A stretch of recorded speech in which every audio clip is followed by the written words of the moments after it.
Papučová kultúra nie je nič pre nich. Mnohí vyšli na kopce aj v posledný deň v roku. Posedávanie pred televízorom a vyjedanie koláčov vymenili za turistické topánky.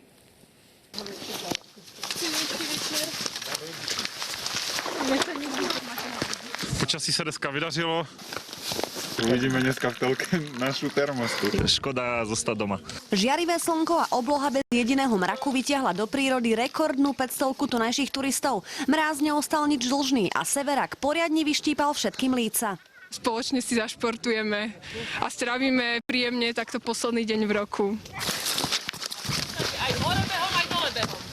Je to asi najkrajšia hora pre mňa. Chodia tu stovku ľudí a sa vždy stretávame. Si to zatiahli za uja Miša a idete, čo je v pili. Tak uja Mišo, posledných 500. Chcela som ísť, lebo je tu pekne. No silvestrovský obed, jak sa patrí.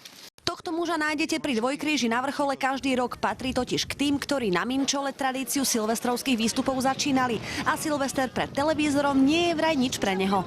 Absolútne neviem si predstaviť. 18 rokov si to neviem predstaviť. A to je nový rok? Na nový rok.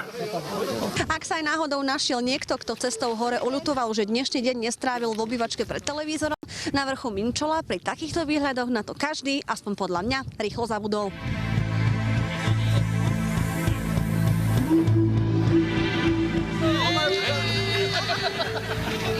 Bodaj by takéto krásne počasie bolo celý rok. Z Minčola Katarína Tekeľová, televízia Markíza.